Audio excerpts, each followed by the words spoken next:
aqui o vereador Roberto Freitas, os dirigentes sindicais, muito especialmente aqui nosso companheiro Leandro Soares, presidente do nosso sindicato dos metalúrgicos de Sorocaba, o Wellington Damasceno, representante do ABC, nessa mesa, o Mário, aqui representando o Ciesp, toda essa trajetória bonita, a gente falava ontem importante participação, e o Celso, representante da Toyota. Uma alegria poder estar com vocês e poder falar de um tema tão significante para a nossa vida. E eu vou começar fazendo por segurança aqui, companheiras, fazer uma marcação para as pessoas não nos tomarem mal, principalmente nesse ambiente que a gente tem no Brasil hoje, de construção de uma ideia de que o agro é salvador do mundo, tá certo? Nem uma coisa, nem outra. Quando você pega os eixos industriais, no estado de São Paulo, que é o nosso estado, é onde estão os eixos da riqueza, né? Quem paga os salários, quem faz multiplicação da economia, quem recolhe impostos, fundamentalmente a indústria tem um peso muito maior, isso não é uma ideia, isso é fato. Mas tem uma questão importantíssima, e que eu ouvi na semana passada, lá no seminário da ABIMAC, Associação dos Fabricantes de Máquinas, eles estavam falando sobre a COP, uma preparação para a COP, e um dos dirigentes da ABIMAC falou uma coisa muito interessante, Zídio. Ele disse o seguinte, falou, olha, os ambientalistas precisam entender que o agro é fundamental para o Brasil, e é verdade, é uma parte importantíssima do PIB. E, por outro lado, o agro também precisa entender que o meio ambiente é fundamental para a agricultura. Não existe agricultura, a agricultura está seriamente ameaçada se não houver uma preocupação com o aquecimento global. Na verdade, é até estranho para mim imaginar que a gente tem, Claudião, saudando meu companheiro presidente do Sindicato Metalúrgico aqui de Taubaté, para mim é até estranho que não sejam os representantes da agricultura, da pecuária, estarem na frente, na vanguarda dessa discussão sobre o meio ambiente, porque eles são os primeiros impactados do ponto de vista dos negócios, da produção agroindustrial e tudo mais. Então, isso é um primeiro resgate, porque eu preciso falar de alguns dados aqui, né? A gente vai estudando, e um primeiro dado aqui, se eu perguntar para vocês aqui, quais são as cidades no Brasil que mais emitem, os estudiosos, militantes do ambientalismo aqui, segura um pouquinho, né?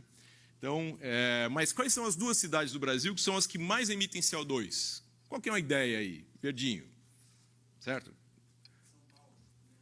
São Paulo. O pessoal concorda que São Paulo é a cidade que mais emite CO2 do Brasil?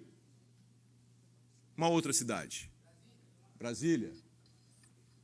Nenhuma nem outra. As duas cidades que mais emitem CO2 do Brasil são Altamira, certo? E São Félix do Xingu. Cidades no norte, no meio da floresta amazônica. Então, essa é uma primeira constatação, que quando a gente começa a estudar, a fazer essa discussão, ela é impressionante, porque a gente tem um baita de um debate, principalmente na mídia, a respeito de quem é que emite CO2. E quando você vai para a emissão de CO2 no Brasil, hoje, tá certo? 35% é agropecuária responsável pela emissão de CO2 no Brasil. A produção de baixa tecnologia agropecuária, principalmente pecuária. E, em segundo lugar, a mudança do uso da terra, 27%. Derrubada de mata para fazer pasto, para fazer plantação de soja, para fazer plantação de outros grãos, tal. 17% é o terceiro energia e 13% é o transporte. Então, primeiro, uma coisa para a gente constatar, não é a mudança da matriz de transporte que vai resolver o problema da emissão de CO2 no Brasil. Ainda, desses 13% do transporte, 91% é rodoviário, ou seja, caminhão e estrada do Brasil, principalmente porque o diesel é altamente poluente. Então, isso é uma questão que a gente precisa ter claro entre nós para a gente começar sobre o debate da descarbonização. Depois, olhando para isso, a gente produziu um grande debate, quero convidar a todas e todas, depois anota, depois a gente compartilha no resumo aqui, para compartilhar algum dos vários materiais que a gente produziu a partir de um debate que a gente começou em 2021, um debate importantíssimo, que teve como parceira a Toyota, aqui representada pelo Celso, nós tivemos a Volkswagen como parceira, a Única, as universidades estaduais, a USP, a Unicamp, as federais as federais como a Universidade Federal de São Carlos, que vocês têm um campo aqui em Sorocaba, para debater exatamente qual que é o papel dos trabalhadores para isso.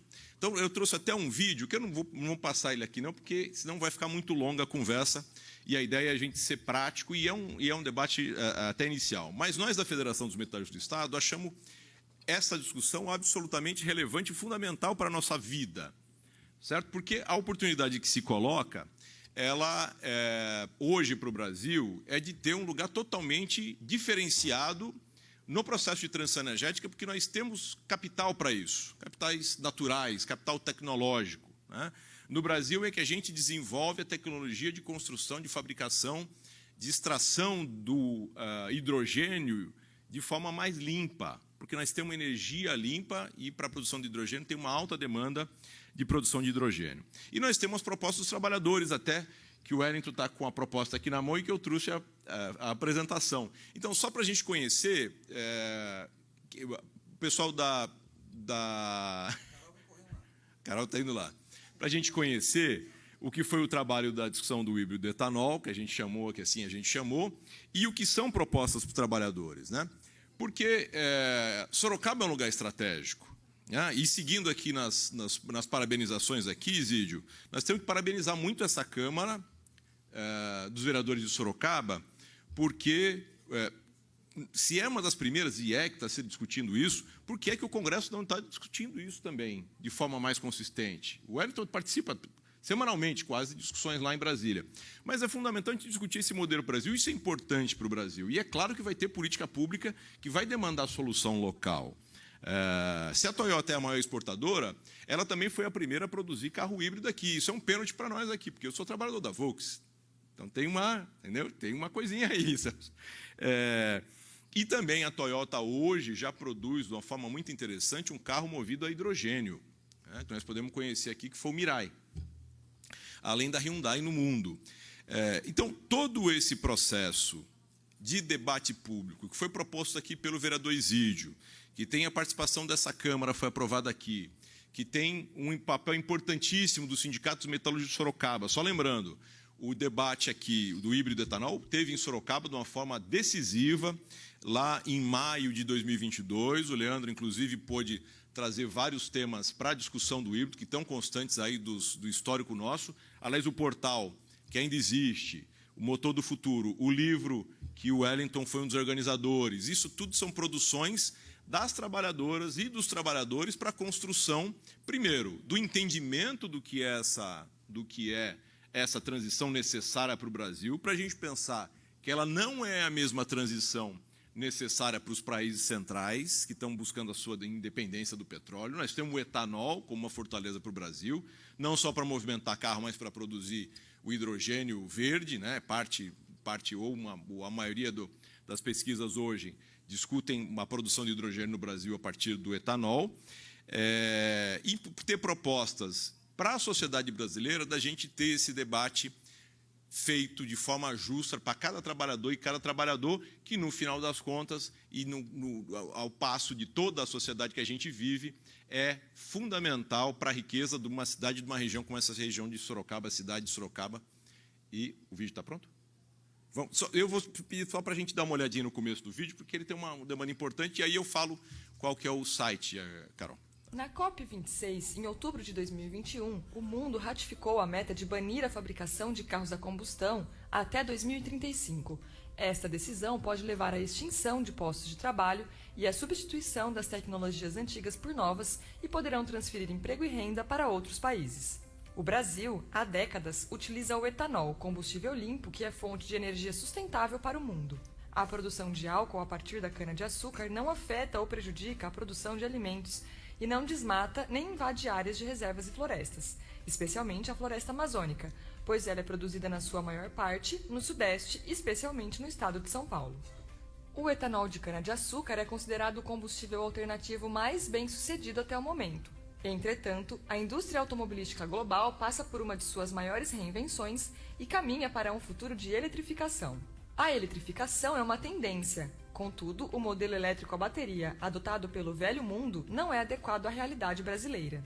Para o Brasil, um sistema híbrido composto por um motor a etanol associado a um elétrico, também alimentado pelo primeiro a etanol, é capaz de atender à versatilidade exigida no Brasil e dispõe de tecnologia madura e sustentável, em vantagem ampla em relação aos elétricos a bateria, produzindo uma pegada de carbono menor do que a dos veículos somente elétricos, desde a fabricação até o descarte. O que seria de extrema relevância no atual momento em que a preocupação com o meio ambiente é uma das prioridades exigidas pelo mercado. Ainda, o modelo de célula combustível associado a um processo de reforma a vapor de etanol, via uso de um catalisador para obtenção de hidrogênio, deverá ser a principal fonte de eletrificação da mobilidade no país. Desta forma, aproveita-se a infraestrutura de postos de combustível para que os tanques dos carros continuem sendo abastecidos com etanol brasileiro, porém, para gerar eletricidade. O primeiro debate aconteceu em Araraquara e teve como foco uma agenda de desenvolvimento, emprego e sustentabilidade. Foi assinada a Carta de Araraquara, que registrou o compromisso das universidades, agências de inovação, empresas do setor automobilístico, única e consórcio de prefeituras da região central do estado de reforçar laços de cooperação mútua, dando o primeiro passo para aprofundar o debate. O evento híbrido etanol, o motor do futuro, foi concebido por uma demanda nacional de políticas públicas que consideram o investimento e a consolidação de mecanismos de parceria público-privada entre empresários, universidades, governos e trabalhadores na direção de uma transposição de tecnologia responsável não apenas ambientalmente com relação à mobilidade elétrica de baixa emissão de carbono, mas também socialmente, garantindo a ampliação do parque industrial com empregos de melhor qualidade, desenvolvimento tecnológico para o campo e a cidade. No debate, a partir do primeiro evento em Araraquara, passando por São Carlos, Sorocaba e chegando ao Vale do Paraíba, foi ressaltada a importância da matriz energética verde na transposição da tecnologia. Assim, a síntese de ideias apresentadas e debatidas pelas lideranças presentes trouxe como sugestão a criação de uma política pública soberana que contemple investimentos, linhas de crédito, tributação favorável à indústria nacional, educação e formação profissional que resulte em um programa nacional com o protagonismo do etanol, ou seja, o novo Proálcool 2030.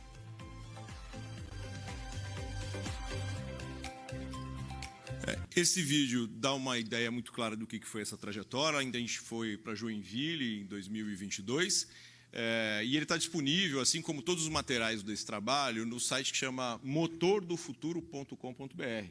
Então, importantíssimo esse debate que foi feito com todo o povo trabalhador do nosso estado de São Paulo, foi chamada essa discussão, as universidades, importantíssimas, entidades do setor como a única e as montadoras, como vocês puderam ver. E um outro trabalho importante, se tiver a capa só do material, Carol, do segundo material, porque, em paralelo, se seguiram várias discussões com participações dos nossos sindicatos, mas em parceria com a ABC, que está essa capa aqui, a foto da Adonis bonita ali dentro da Mercedes, o Wellington.